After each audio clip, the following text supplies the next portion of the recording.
Kent State men's basketball team hit the road to take on the Zips. Can the Flashes pull off the upset? The Cavs traveled to D.C. to take on the Wizards. Can they stand on business and get their first win of the second half of the season?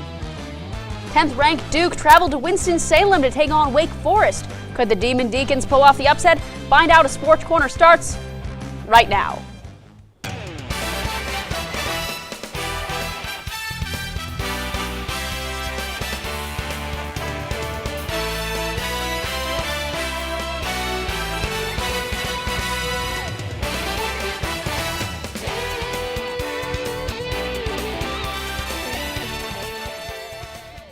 Good evening, Portage County. Welcome to Sports Corner. My name is Liv Sharp. That's Blake Galoja. From wagon wheels to conference titles, Kent State Athletics had a busy weekend. Not only that, but the Golden Flashes get a new rival. But first, let's talk trophies. Let's, shall we? It was Championship Saturday as the Kent State men's and women's track and field team competed in the MAC Indoor Championships in Ypsilanti, Michigan. The men's took home the program's second ever title as 5 Flashes were crowned individual champions in their respective events.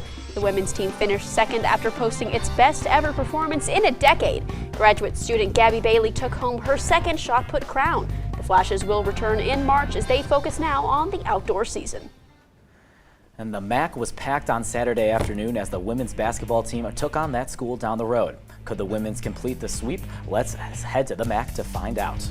Kent State looking to avenge a 2-point loss at Ohio University a couple days before this, and Deanna Gray and Katie Shootmade, they played some great duo ball throughout this whole one. This play ended with Gray corner 3, Gray finishing with 7 points, 5 assists, and 4 rebounds. Well, the long ball fueled a 12-0 Flashes run in the first quarter. This time, Gray's going to drive baseline and find Katie Shootmade. Katie Shootmade was 5 of 10 from deep and tallied a game-high 18 points. Well, the Flashes kept up the strong play on both sides, 16 points off of 13 forced turnovers for Kent in this one. Janae Tyler had a very efficient game, shooting 7 for 10 from the field and 2 for 2 from the free throw line. Well, Reagan Bass and Akron trying to claw back from a 16-point deficit, and she gets that layup to go. She tallied 8 points and 6 boards. This time, she's going to try to pass it over to Kaya Woods, but she is denied by Tatiana Thomas underneath with that thunderous rejection. Well, the block party wasn't over yet as Tyler gets involved, this time sending it back, and she's going to get a bucket on the other side as she finished very well right there. Akron down by a lot. Alexis Stewart giving a nice boost off the bench for the Zips. She knocked in a couple of threes right here. 12 points on 3 of 4 shooting from deep for her off the bench. Nice little spark, but it would not be enough as the ball movement was just too good by Kent, and it's going to finish with another easy Tyler layup. Kent State takes the wagon wheel match 51-73 and improves to 16-8 and 10-3 in the MAC. Ring that bell and let's hear a couple things that I'm really proud of. The first is the way we responded after our loss on Wednesday. I think we all had the feeling that we let one get away there. And Ohio, kudos to them. Ohio played really well, but we wanted to answer that and make sure we came back today and play. I mean, our defense was phenomenal.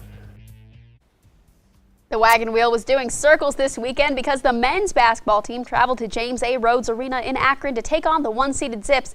Let's see how it went. Like I said, James A. Rhodes Arena, aka the Jar, tip off there. Let's get into the action. Giovanni Santiago dishes to Von Cameron Davis, who gets the layup. Kent trails 4-8 in the first. Flashes were shooting 1 for 5 before that shot. Good to see they got into a little bit of a rhythm there.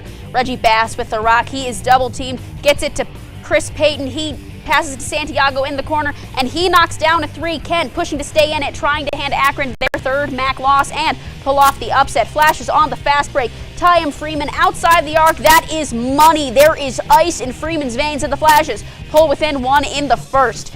We open up the second. Jalen Solinger gets met in the air, but still gets the layup. Solinger led the Flashes with 20 points.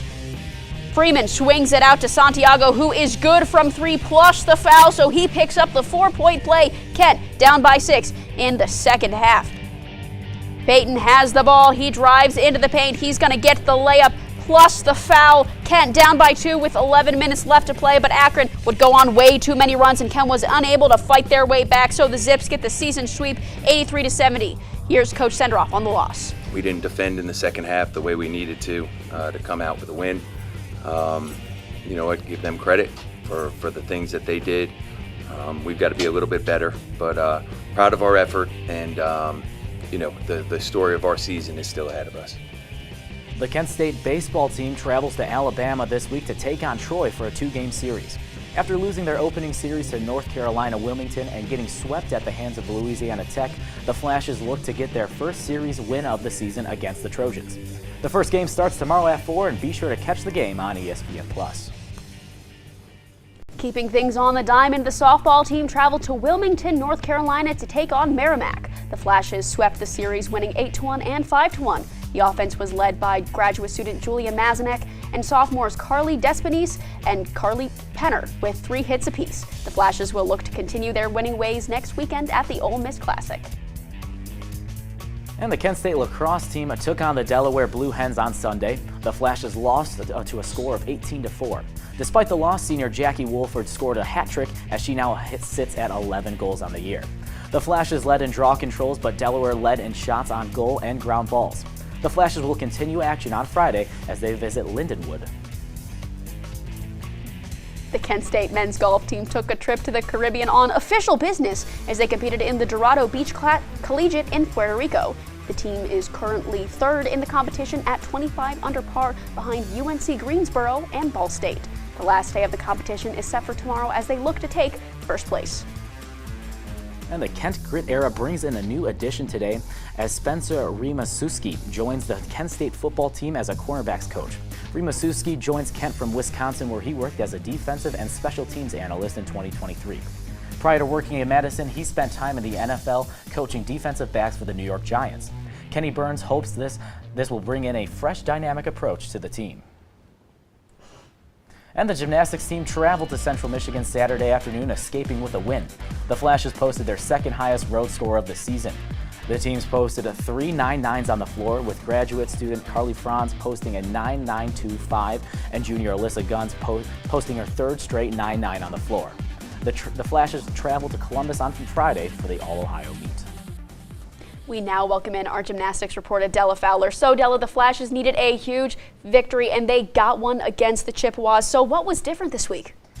Yeah, absolutely. I mean, going to Central Michigan, just playing them in general is no joke. They've got Luciana Alvarado. She is literally an Olympian, and they're competing against her, but the Flashes were able to win. They were more consistent. They put up 49s. They're trying to push to put up more 49s in all the events. I actually have my scores here. They put up a 48.650 in the uneven bars, 48.925 on balance beam. Floor, they got the 49.375, and then on vault, they also got the much-needed 49.075. I think these 49s are really what set them over and ahead of the Chippewas.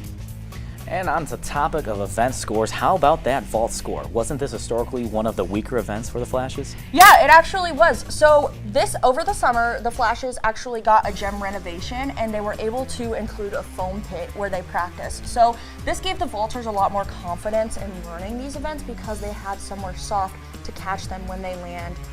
When you have something like that, you can make harder vaults because you're not landing on hard floor Right. when you're learning stuff.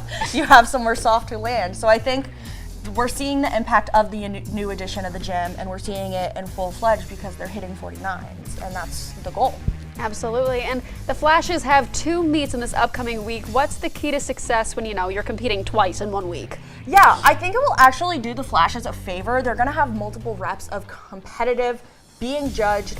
There's people looking at you, critiquing everything. That's something that's really hard to replicate in the gym. They do it as much as they can, but you can only be judged so many times. And, they're playing against Ohio State, Illinois, and Bowling Green. So the big goal for them is going to be just get the MAC wins. You don't have to beat Ohio State. You don't have to beat Illinois. Right now, they're worried about the MAC. They're sitting 4th right now, so they have to work really hard to beat the MAC teams. So as long as they can run away with a win over Bowling Green and a win over EMU on Sunday, I think they have a chance to do really well in the standings.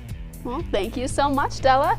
And the MAC Conference is going to look a little different for the 2025 to 2026 season, as the University of Massachusetts is set to join the conference in all sports. Via Pete Thamel and The Athletic, MAC presidents voted to invite UMass as a new member, and UMass is expected to accept. This could be just the start of the expansion, as more teams are potentially rumored to join.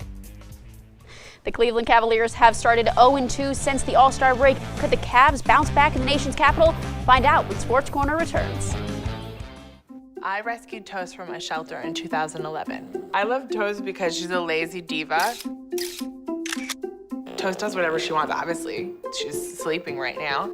She's an epic snuggler. She's so comforting. She's so loving. Toast makes me laugh.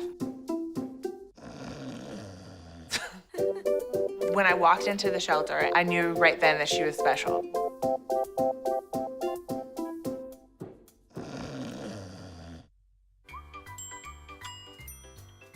Fancy pants peanut butter? A big screen television? You haven't even bought a sofa yet. A motorcycle? When your father finds out, he's gonna flip his shoes with 2 buckles? What do you even need 2 buckles for? Mr. Big Shot, buying whiskey shots for everybody in the bar. From the looks of it, I'd say nobody even remembers. Feed the pig. Welcome back. The Cleveland Cavaliers took on the Wizards last night. Could they return to their playoff contending form? Let's head to D.C. for the highlight. Cavs coming off a very tough loss to the Sixers. Luckily for them, the Wizards are on a 10-game losing streak. Let's get into it. The Wizards jump out to a hot start, and Jordan Poole gets a 3-pointer in transition from 33 feet out. Wizards lead by 9. Caris LeVert in the corner with a big lob to Jarrett Allen, who gets the one-hand slam to pull the Cavs within 5. He had 22 points and 12 rebounds, so that's another double-double. Who's surprised? Darius Garland no-look pass to Evan Mobley, who leaps and slams the ball over Landry Shamet. Take a look. Garland is looking to the left and just pitches it over to Mobley, who gets the slam. Cavs trail by 4. Cavs out in front. Strus gets into the paint, sets it up for Mobley, and that's another monster dunk for Mobley as he finished with 21 points. LeVert on the fast break passes to Garland. He passes on the layup, steps outside the arc, and hits a clutch 3 to put the Cavs lead to double digits. Poole passes to Jordan Davis in the corner, and he's going to pass it right back to Poole. He hits an open 3 and cuts the deficit to 3. The Wizards trying to battle back. Poole is really putting this team on his back. It is another 3 for Poole here. He had 31 points coming off of the Wizards bench. Darius Garland, he's got the ball. He'll pass it ahead to Caris LeVert. LeVert feeds Donovan Mitchell for the go-ahead 3. The Cavs are now up by 2. Garland with the ball once again, drives into the paint, pitches it back out to LeVert. LeVert will miss the 3. Mobley gets the rebound and the putback, and that does it. The Cavs get a big win over the Wizards, 114-105. What's up, Portage County? I'm Anthony Leonardi. And with the second half of the season underway, teams are going to have to lock in to compete in the NBA playoffs. We're going to get things started in the Eastern Conference with the Bucks and the 76ers at the Wells Fargo Center. We're going to start things off. Tyrese Maxey is going to get the pick and roll 3. Pretty good night for Maxey, 24 total points, 3 for 8 from 3. And then Giannis is going to tip this ball out to Damian Lillard, who's going to work his way for the lay.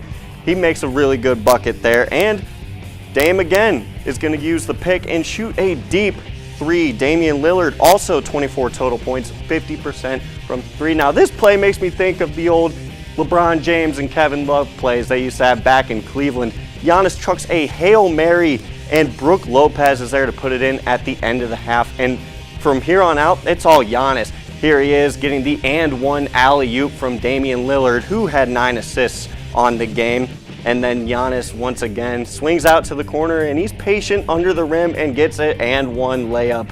Giannis putting on an absolute clinic with a 30-point double-double, and the Bucks win in commanding fashion, 21-point victory.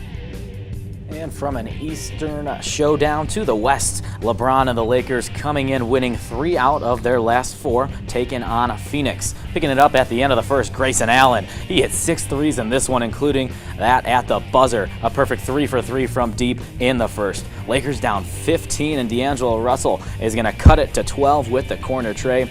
The ex-Buckeye totaled 20 points, 7 assists, and 3 rebounds. To the second half, Yusuf Nurkic gets the assist here to KD. Nurkic had a monster game with 18 points, 22 rebounds, and 7 assists. Well, Lakers closing the gap, and LeBron is going to help out just a little bit here with a steal and a coast-to-coast. We have liftoff. LeBron, 28 points, 12 assists, and 7 rebounds for the 39-year-old, trying to will the Lakers to a victory. But the duo of KD and Devin Booker were just too much for Los Angeles as they both dropped 20-plus points. Booker putting it away with this step-back midi. He also added 9 assists in 39 minutes. And the Suns get a nice win over the Lakers, 113-123 final. And finally, we have the Kings taking on the Clippers. Kawhi Leonard gets the steal off of the errant pass, and he's going to take it down the court. He's got plenty of time, so he goes for the dunk. The Clippers pull within 2. De'Aaron Fox with the rock. He drives through the paint, makes some contact, but still gets the floater. Fox finished with 33 points. Kings on offense. Fox gets into the lane, drops it off to Domantas Sabonis. He's got the two-hand jam, and the Kings are up by 5. Sabonis kicks it out to Kevin Huerter, and he knocks down a 3. And finally, to end the 14-0 run, Harrison Barnes has a quick pocket pass to Sabonis, who gets the slam over Zubac. Look at this one in slow motion. I think that deserves an on-his-head moment, everybody. Sabonis finished with 17 points. Leonard drives, decides to pass to Norman Powell in the corner. He's open, he dribbles, and he hits a 3. The Clippers down by 7, trying to keep this one competitive. We head into the 4th. Barnes drives, spins, and scores the jumper off the window, and the Kings pick up a big win over the 3rd seed in the West, 123-107. Exciting games are right there. So, Anthony, over the past few weeks, the Cavs have been on fire. Do you expect them to continue their hot streak into the playoffs? You know, I do. The Cavs have won 16 out of their last 20, which is very, very impressive. They've been one of the best teams in the league as of late. They're also a top 6 team in rebounding, and if we look back to the playoffs last year, they could not rebound to save their lives. If they can keep up that type of rebounding and keep playing at that type of level, I think that the Cavs will go far in the playoffs. But obviously, we have a lot of games left that need to be played. And, you know, Donovan Mitchell, he's been playing at an elite level. And if the whole team keeps playing like they have been, they could be dangerous. But only time will tell. Absolutely. Like you said, there's a lot of basketball left. But when it's all said and done, who do you think is going to win MVP? It's really hard to say right now. But if I had to choose the safe pick, I would say probably Nikola Jokic. He's, you know, won it multiple times. He's the best player in basketball multiple times, year in, year out. You know, he's a safe pick. But I'd like to highlight a couple other names like Shai Gilgeous-Alexander, really, really good young talent. I'd also like to say maybe Giannis, if he, you know, down the stretch plays like the, you know, freak that we know he is. And Jason Tatum is also one of those names that you could toss in there because he's a good basketball player. He's great. Well, the top 15 matchup went into overtime on Saturday. Find out who left that matchup with a win.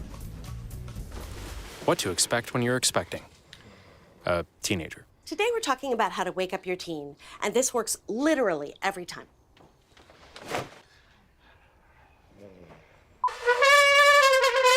Good kisses. Good kisses. You heard how loud I heard. It wasn't you. Yeah. It was the... Is that bacon? You don't have to know it all to be a perfect parent. Thousands of teens in foster care will love you just the same. When I was growing up, my mom was extremely tidy. We were trained to put things back where we got them from.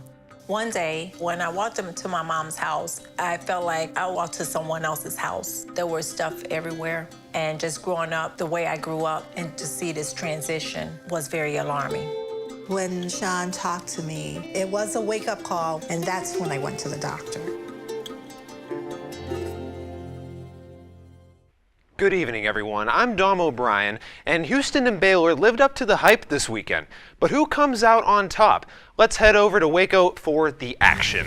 Houston, Baylor, you know the matchup, 2 seed versus the 11th seed. As Houston's going to get started here, Ray J. Dennis with a nice 3 as he had 21 points on the night. And Houston got up pretty high in this game. They led by 16 points at the end of the first half, but Baylor started coming back with the homestands getting in on the action. On this one, you have a nice 3 from Jacoby Walter. He had 23 points. He led the Bears in that action. Now a 2-point game at the end of the second half. A last-second putback right there from Missy. He only had 2 points in the game. That was his 2 points. He ended up missing the free throw here, as you can see. On the other end, Jamal Sheed with a last-second three. He got it, but did he get it off in time? The referee says no. We go to overtime, 69-69.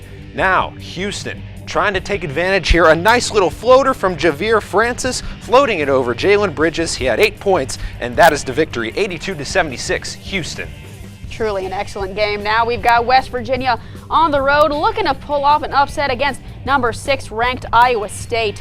Jackson Pawlowski with the ball. He's going to pass it back to Hassan Ward. Ward tries the basket, doesn't go, but he gets it on the second try. Iowa up by 10. We head to the second. Kobe Johnson bounce pass to Jesse Edwards. And take a look at this one.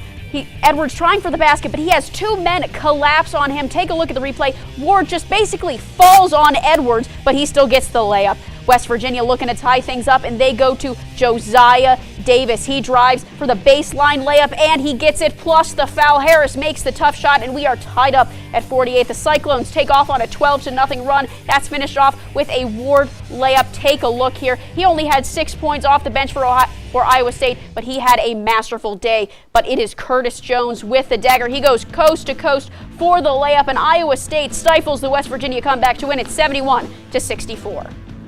Well, home court advantage has proven huge, especially this year in college basketball. Wake Forest trying to pick up a big home win against 8th-ranked Duke. It was not going to be easy, as Kyle Filipowski has a nice cross-court pass to Tyrese Proctor for the corner three. Well, Hunter Salas was single-handedly keeping the Demon Deacons in this one for a bit. The former McDonald's All-American dropped 29 points in just 13 shots. 1 point in the second game. After that big three for Salas, stayed close the entire time.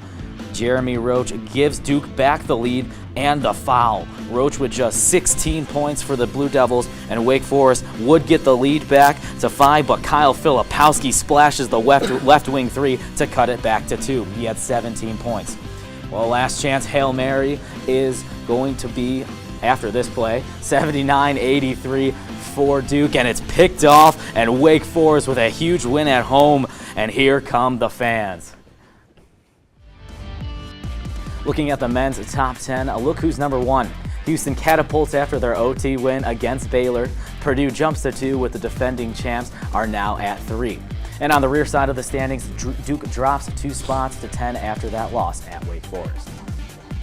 Now on the women's side, big story is Virginia Tech jumping 3 spots to number 5 after their 74-62 win against North Carolina, and 3 teams make new appearances to the top 10 from last week in UCLA, LSU, and UConn. All right, Dom, it has been the question the college basketball world has been asking for the last 48 hours. Due to the injury of Duke star Kyle Filipowski, should court storming be banned? I'm going to go with the immediate answer and say no. Okay. Mainly because, I feel like a lot of people are taking this into account mainly because Filipowski got injured. He sprained his ankle. We understand that. But we've seen court storming for as long as we can really remember. I mean, Filipowski, yes, he got involved in a sticky situation. That happens. It is what it is. It was an unnecessary push from Wake Forest fans. I get that. However, when it comes to the circumstance of just storming the court, it's been a tradition. It's always been a thing. You shouldn't have to worry about, not having to storm the court. I think that it's been a serious issue for security purposes. I think security has done a lackluster job at trying to protect their players, because if they can do it in pro-level games, I understand that they have more funding and money. I get that. But at the end of the day, I think that it's just the security issue there. I think there's not enough security. When players need to get out, they need to get out. These are kids we're talking about. They're not professional athletes yet. But as far as it goes for security, I think that's the main focal point here. It shouldn't totally focus on whether the fans are going to storm the court. Yes, it should go ahead and, let's say that they only storm the court for big-time matchups. Right. But I think that they need more security on that side. And I honestly think the more you try to keep people from from storming the court, the more they're going to want to storm the court, because then it becomes sort of a forbidden act. It's something fun that they can do. And honestly, I think, me personally, I agree with you, it's a security thing. I think that court storming can be executed in a really amazing way. Make sure you get all the players off of the opposing side who lost, then let them go wild, let that student section run. What do you think, Blake? I mean, I agree with you. I think it's just been more of a big concern because of the big names that's gotten hurt. Caitlin Clark getting ran into a few weeks ago, now Kyle Filipowski on Duke. But we've seen this forever now. And it's just never been such a big issue because, I mean, we still see players running into fans. We've seen that in the past. But I just don't think it's that big of an issue where they should get rid of it all, because you tune into March Madness, or not March Madness, in the regular season, you just want to see that kind of electricity that you see at a college basketball game. Absolutely. I fully agree. Well, thank you, Dom. And now time to transition to our mid-major spotlight. And this week, we will go out west to feature the St. Mary's Gales. The reason why? They have the highest ranking of any mid-major team this week at 17, and it's the highest St. Mary's has been ranked all year. They are coming off an 88-62 win over San Diego to go to 23-6 on the year, and a perfect 14-0 in West Coast Conference play. With 2 regular season games left, the Gales are in a prime position to fit in Cinderella's slipper this March. Rev up your Zambonis, because Sportscorner isn't going to ice itself. We'll recap all the last weekend's key NHL matchups and talk some puck.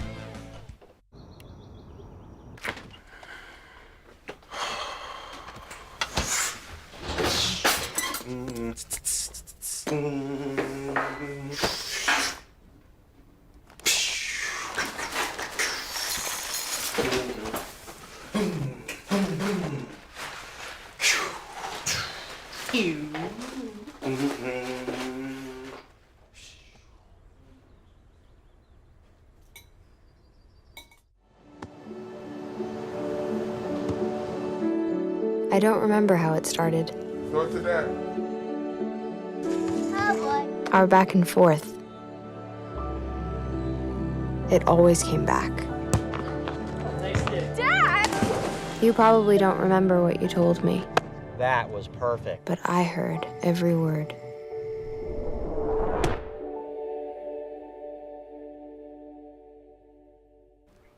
Welcome back. The Blue Jackets welcoming the New York Rangers on Sunday. Let's head down south to see if Columbus can pull off an upset. Rangers Matt Rempe and Jackets Matthew Oliver exchanged some words during warmups and then exchanged some blows on the ice for less than 3 minutes into the game. But let's get back to that hockey, shall we? Jackets on the power play, and as time ticks down, they capitalize. Dmitry Voronkov, with his 16th goal of his rookie season, puts the Jackets up 1-0. Sloppy play by the Jackets here, and the puck gets turned over. Artemi Panarin with the puck. That's a tough angle there, but it's no problem for him, and we are tied at 1. The Jackets back on offense. The big rookie Voronkov from behind the net gets the puck to Kirill Marchenko. Take a look at this swift stick work for the goal. Look at the replay here. We've got a little backhand, forehand, and he just tucks it in below the goal line. Gorgeous for that goal. Rempe clearly doing well after his early scuffle. He sets up Capo Caco for the goal, and we are tied once again at 2. And less than a minute later, the Jackets are already moving quickly down the ice. Johnny Gaudreau with the puck. He passes it to Jack Roslovic, and he puts the Jackets ahead by 1. But at the end of the second, it's Ivan Provorov with the TKO. This goal ends the Rangers' 10-game win streak and pushes Columbus to a 4-2 win. Hi, it's me again. I'm Della Fowler, and instead of yapping about gymnastics, I'll be yapping about hockey. And we will start with a barn burner in Pittsburgh. Tied up 2-2, but it's not going to be for long. Here comes Brian Rust. Too easy for number 17. And the home team now is coming on the power play. Bemi in the corner, and that's just where we like him. Emil Bimstrom gives the Pens a 2-goal lead. And then blink or you'll miss this one right off of the faceoff. Travis Sanheim is going to knock it in with a slap shot right over the Penguins goaltender. Now Flyers, they're going to try and clear here, but Drew O'Connor is going to find his way and send it home. We're tied up. Okay, so, excuse me so much. Sid's got the puck and you, something cool is about to happen. Ricard Raquel finds the open net. Cue the horns. Oh, excuse me, I'm so sorry. This one is the Ricard Raquel one. Ricard Raquel cue the horns this time for real. And just for good measure, Letang is going to take this one and slide it behind Calvin Peterson, and that will do it. How PPG Paints Arena is standing after all these goals, I'll never know. Pins take the W 7-6. Another exciting one here as Thatcher Demko and the Vancouver Canucks are welcoming in the Boston Bruins. Well, we were scoreless through the first period, but the visitors decided to break the ice in the second as Justin Brazeau finds Jesper Boquist for the goal. The Swede now has 3 goals in 24 games on the year. Boston looking to double it up the lead, and it's going to happen on this funky goal scored by Danton Heinen. He redirected the puck off his skate for his 11th goal of the season.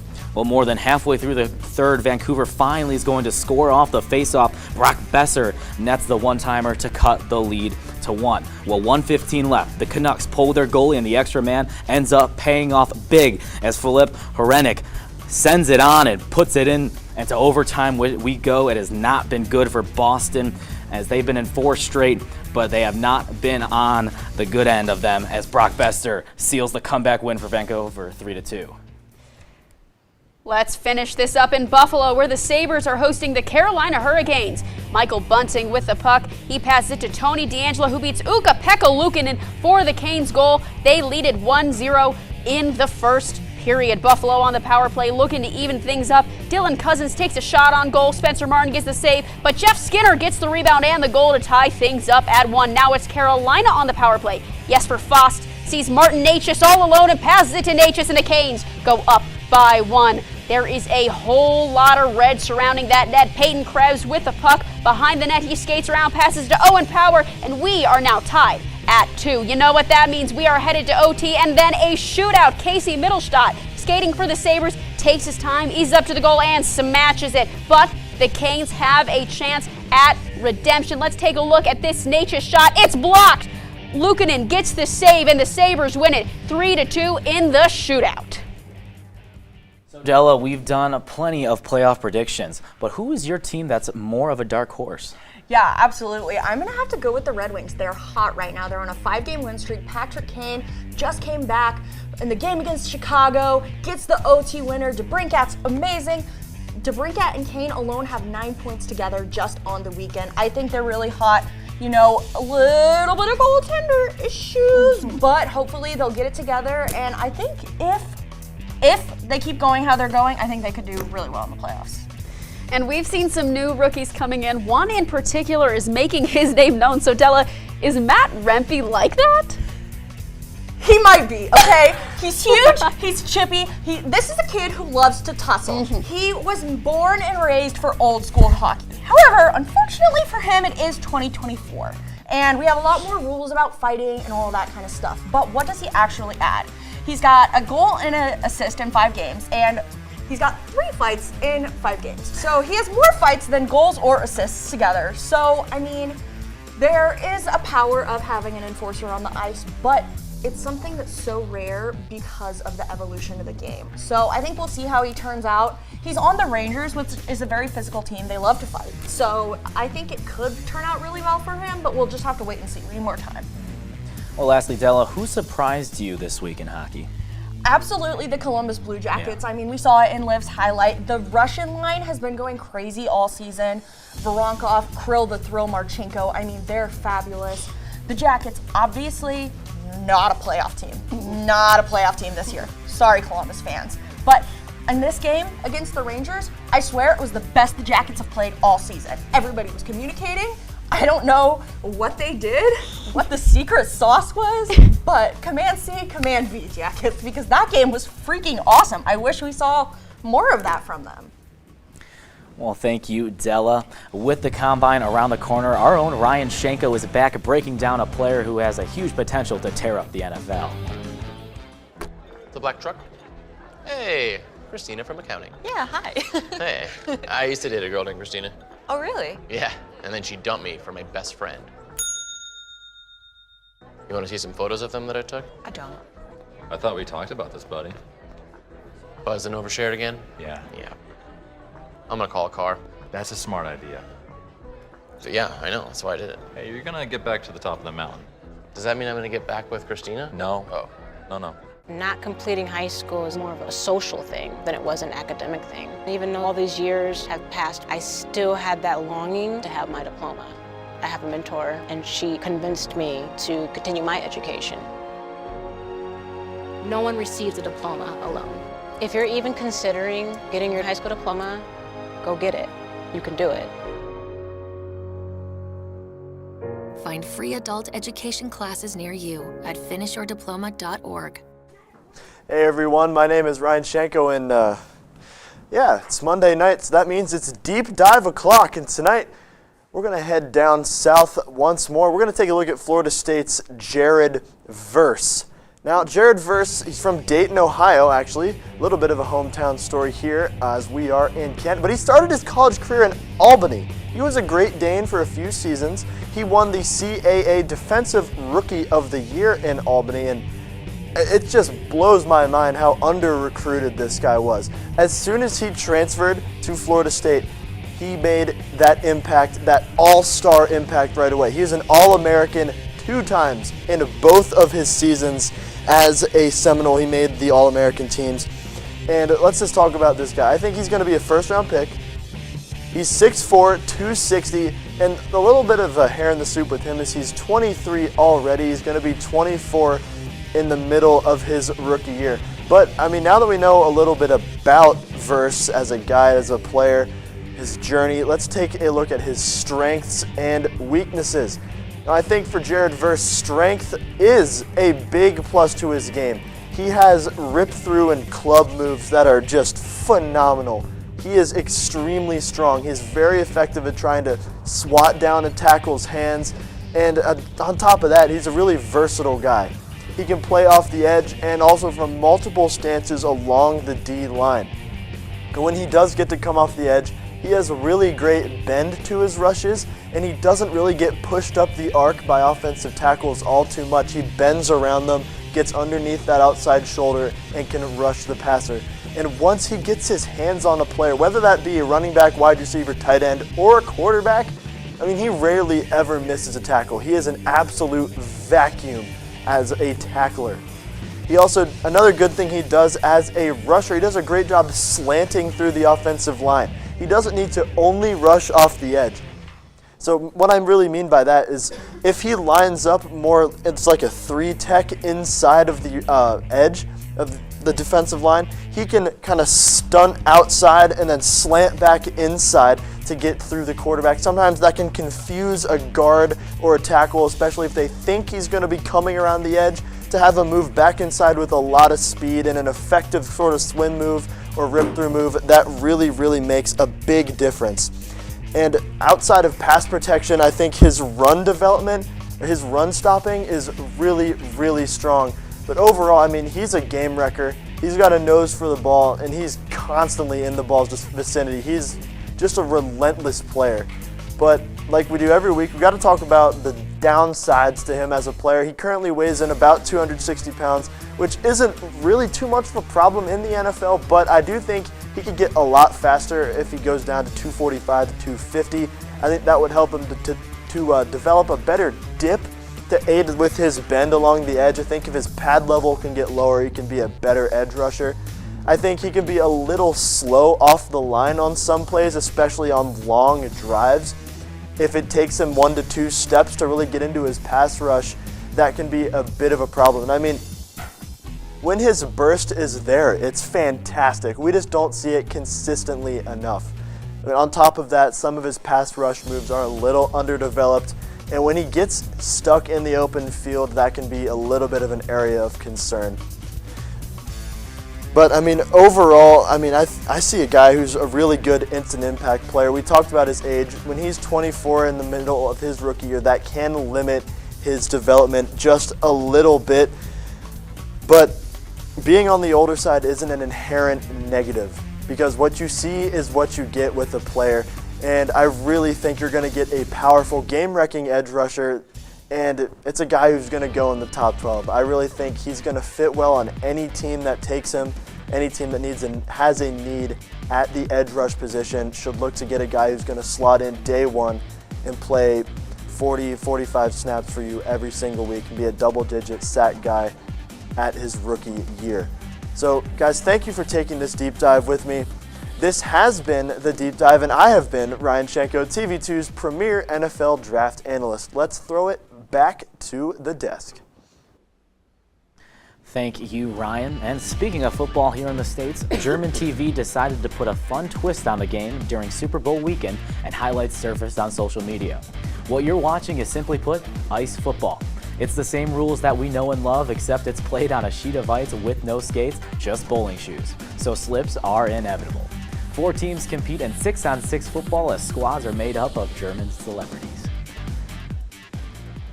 Well, we're going to circle back to ice football here in a little bit, but right now we're starting a new game that they played on overtime last week. Check that out on YouTube.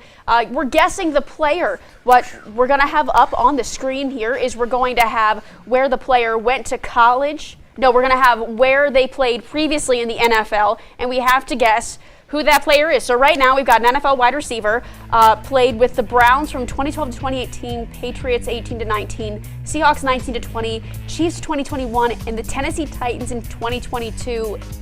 Any guesses? I got it immediately. Yeah. I know. Can I say it now? Yeah. Go ahead. It's Josh Gordon. Yeah. It's Josh Gordon. So I guess we're going to head to the second one. Wasn't as hard as I only knew it because of the Browns. That's the only reason. I was confused if you played up to 2022. Yeah. Like those later years were a little hazy. Yeah. All right, next player, an NFL running back, played for the Steelers from 2018 to 2012, and the Cardinals for 2013, just the 2013 season, and then did not. Pittsburgh Steelers. I could not. Why don't I know this? We should know this, right? Should we know this? I feel like we should know it. I feel like Arizona we should know Cardinals with Pittsburgh. I just keep thinking of James Conner, but that's way before. No. That's I know, it's way before his time. That's the he thing. only seemed to have a 5-year career in the league, so I don't. 4 years on I Pittsburgh. can only think, if I think of a running back, it can't be Rashad Mendenhall, but it could be. It could be. What do you say? I'm going Rashad Mendenhall. Okay. Yeah. That's correct. That's correct. That was a Hail That's correct. Wow. Cool. All right, we're killing my it now. goodness. All right. All right. So we've got our last one. This is an NFL quarterback. Played for the Denver Broncos from 2012 to 2015, Houston Texans in 2016, and Miami Dolphins 2018. Brock? I don't know. Is it Brock? Ooh, that's a good guess. I also want to lock in Brock Osweiler. I really want to lock in Brock Osweiler. I think about it. Yeah. That's a really good one. I don't think he played anywhere other than those teams. Brock Osweiler. What do the judges say? What do the judges say? Oh yeah. Good job. All right. Wow. Man. Three for three. 3 for 3. We got it. That was you on that. That was another Hail Mary a little bit. Absolutely. Josh Gordon, though, I haven't seen his player stats in a while. I didn't know he was on that many teams after. I didn't know he played till 2022. That was a shock to I knew see. he played for the Seahawks. The only reason they gave me away was the Seahawks, because I knew the Seahawks, and of course I knew the Browns. But that was still kind of a Hail Mary, that's for sure. They should have put his XFL stints up there. That's too. true. Oh yeah. There's no love for the XFL there. Come on. I would have went with that. You know what? There are a lot of really excellent journeymen in the NFL, and when we first found out that this segment was going to happen, I really thought 100% we were going to see Ryan Fitzpatrick, because you can fill up just 2 full screens with every single team that he's played on. It would just be words. You wouldn't see anything else. Giveaway. Yeah. Would it be? It's easier to put what teams he hasn't played for rather than the teams he has played for. Yeah. Either of you have a particularly favorite NFL journeyman? I mean, I do like. I still like the Brock Osweiler thing. Not a lot of people think about that. I can't think of any off the top of my head, though, that have been major journeymen. Or maybe teams that have played on weird, or players that have played on weird teams. Yeah. That's another one, too. I mean, you think... I can't even think of it. Maybe Jerry Rice on the Raiders. That was a weird time. Some wild one, yeah. Right. But just weird situations like that. I can't really think of a specific journeyman. Peyton Hillis on the Giants. What was that about? Well, I don't quite know. I couldn't tell you. Yeah, that was a little odd. Well, there's certainly a lot of potential for this segment. I'm very interested to see how this one is going to continue to go. Thank you, Dom, for playing along with us. Yeah. 3 for 3 on her first week. That's impressive. And it was a wild week in women's sports. Find out who stood out above the rest as we will hand out the empowerment crown when we return.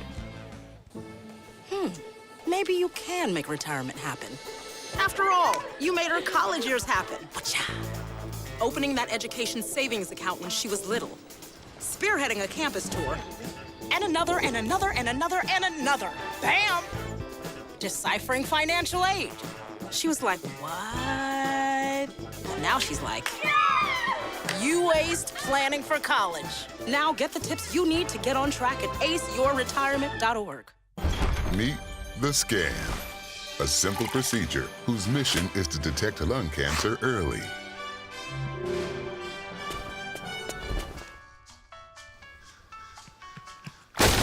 I'm here to save you. But I feel fine. That's great, but you may still be at high risk for lung cancer. Oh man, that's a new fence. If you smoke, early detection could save your life. Learn more at savedbythescan.org. For Empowerment this week, we have a first. A high school athlete is the subject, so let's waste no time and dive right in. Like I said, a female wrestler, a high school athlete, female wrestler Audrey Jimenez became the first female to win a high school state title competing against boys. That's right, the teenager petitioned the Arizona Interscholastic Association to compete on the male side after winning 3 straight state titles competing against women. Her petition was granted and she competed in the 106 weight class this season, defeating 4 opponents on her way to a state title. Jimenez could have easily continued competing against females and gotten her 4th state championship, but she decided to try and compete against boys because it would, quote, test her a little bit more. In addition to being a star high school wrestler, Jimenez also wrestles with USA Wrestling, where she earned bronze at the Pan American Games. It's safe to say the future is bright for Audrey, and she has now opened the door for other female wrestlers. Congrats, Audrey. For my men on the Silver Mountain, I'm picking the Kent State's track and field team. The men, as we talked about at the top of the show, the Kent State men's team won the MAC championship for the second time in program history, the first being back in 2009. But what makes this particularly impressive to me is that the Flashes were in last place at the end of the first day of events. They only had 12 points, whereas other teams had 28, 38, and 42. But the second day, Kent State roared back, winning with a score of 155 points. This was bolstered by 6 Flashes winning events, and Aiden Bath led Kent State with 20 points. Additionally, Director of Track and Field Nathan Fanger won MAC Coach of the Year in his second year running the program. Congratulations on an amazing indoor season. And I am picking Nikola Jokic for my man on the Silver Mountain. The Joker has been on an absolute tear after All-Star break, averaging 27.3 points, 16.7 rebounds, and 15 assists through the 3 games. His consistency has been perhaps the most impressive aspect of this run, shooting 68.6% from the field, including a perfect 10 for 10 shooting night against the Wizards. Also with his triple-double against Washington, Jokic now has a triple-double against all 29 other teams in the league. And if you go by totals through these 3 games, Jokic has put up 82 points, 50 boards, and 45 assists.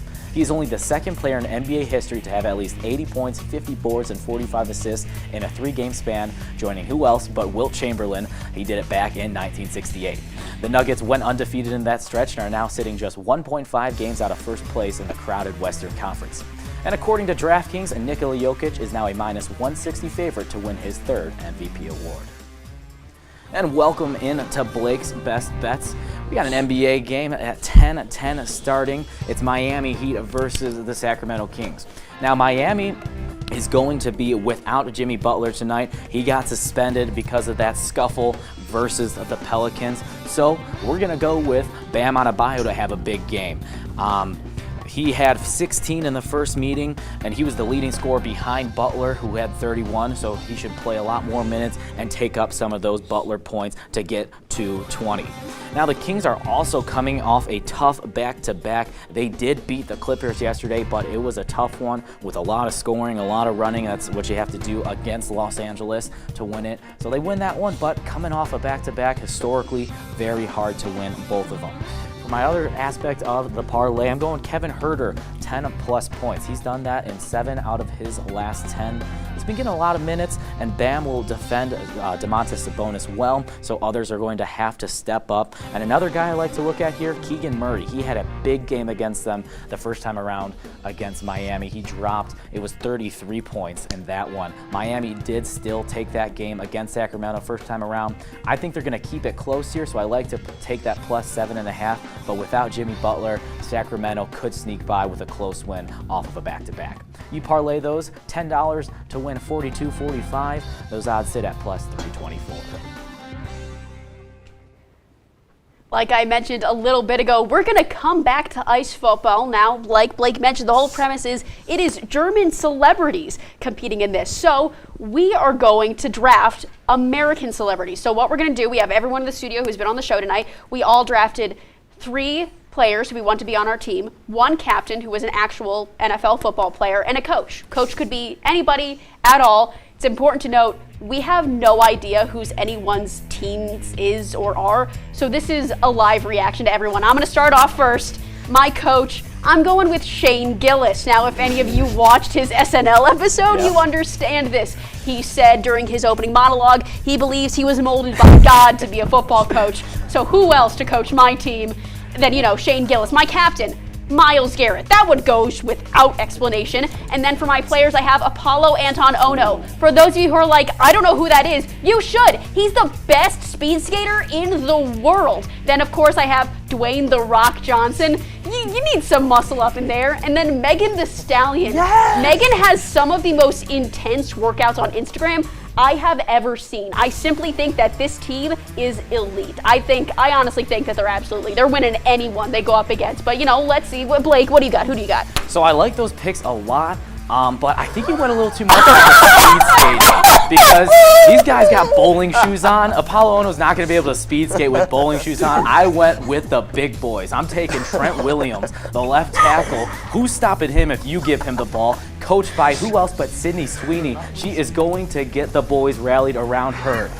Shaq, The Undertaker, and who else but Gabe Kalura, 3rd grade football legend, Kent State hockey play-by-play legend. I mean, you give him the ball behind Shaq and The Undertaker, it's game over. Sydney Sweeney is going to be hosting an ice football trophy soon.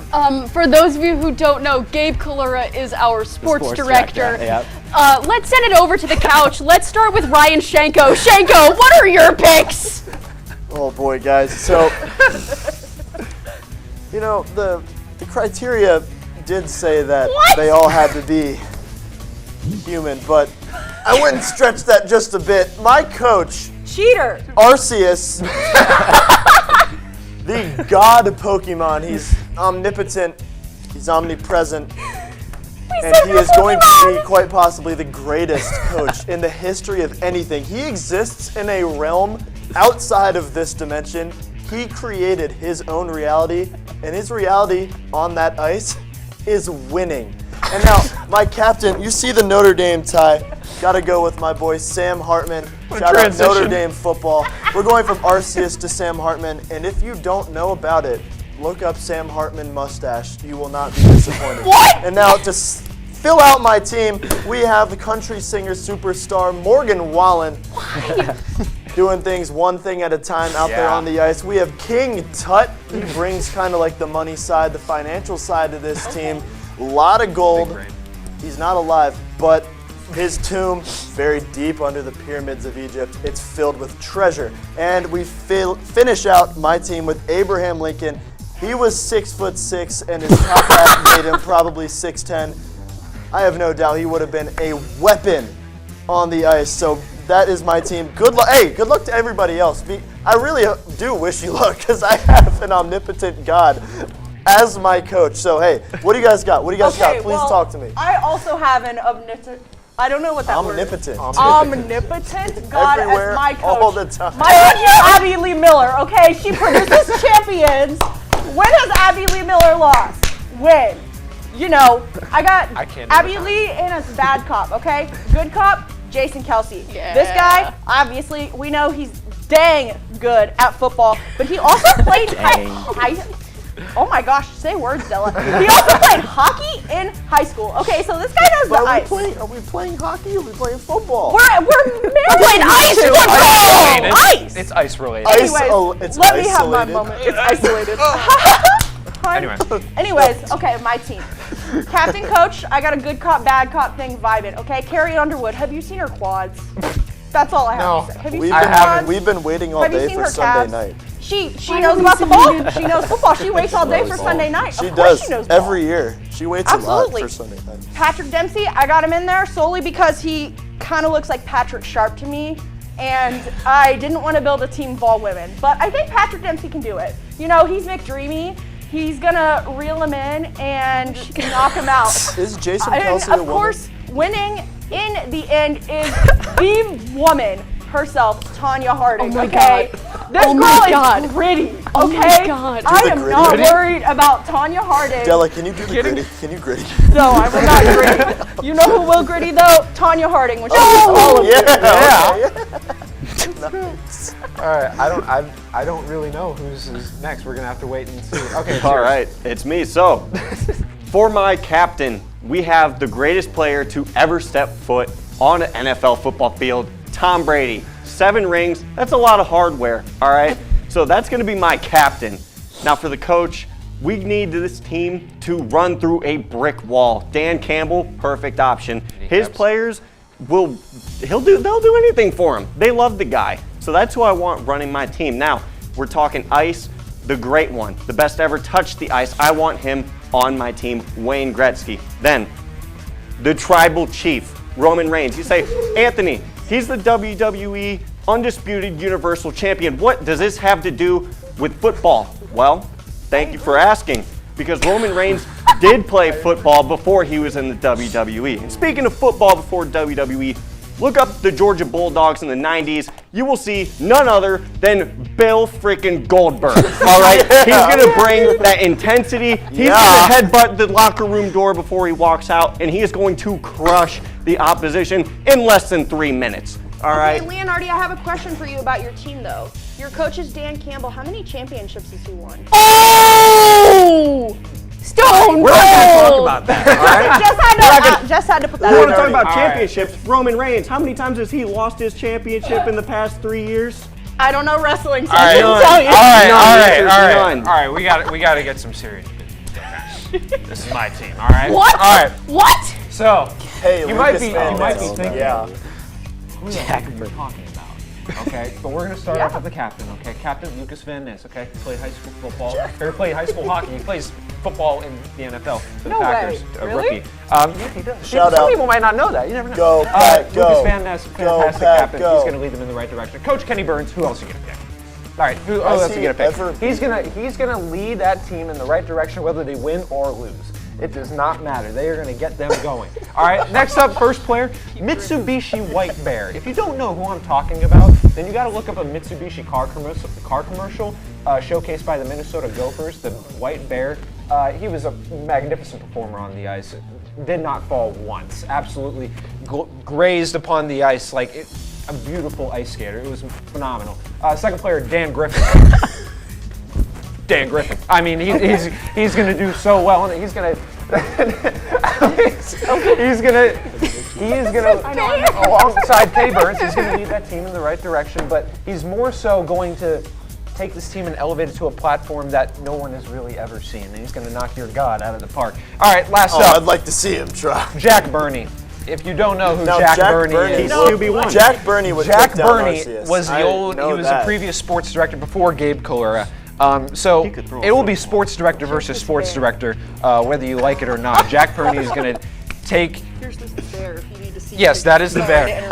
But just look up the bear. Open it in a separate tab, whatever you may need to do. But Jack Burney, he's going to take control of this team as well, alongside Kenny Burns and Lucas Van Ness and Dan Griffin and the Mitsubishi White Bear, and lead them into a fantastic direction. Dom, What's up? Can you imagine Abraham Lincoln lines up across from Mitsubishi White Bear? And then it's just Jack Burney and Morgan Walling staring daggers at each other. Yeah, man. Well, Okay, who's taller, Lincoln or the White Bear? We will never know. We vote who's gonna win this one. All right, vote who's gonna win this one. We're gonna send it back over to the desk. Let's throw it back over. You know what? That's all the time we have for tonight. Thank you so much for joining us. For more content from us, make sure to follow us across social media at TV2KSU Sports. I'm Blake Alojo. And I'm Liv Sharp. Have a great night, Portage County. The Mitsubishi. I got you. Oh, Yeah, I got him. stupid controller froze again. You're only saying that because you're losing. Bet you bought the cheap one. My controller is junk too. Is this even real? You're spending less, so... Yeah? We'll just buy it again? Smart kids. Who are you? Or what are you? Hey, I was wondering if you guys wanted any... OMG, it's McGruff. Yes, I am. He's not my Uncle McGruff, the crime dog. He's an imposter. He's a fake. Oh. I am McGruff, the crime dog. He is the fake. And so is that controller you're holding. It's gonna break. And that, Pops... Could blow up in your face. That's right, Scruff. Let's take a bite out of crime together and protect ourselves against fakes. Like him. Who says you're not the fake? Dude, you're literally missing an arm. You are smart kids. You're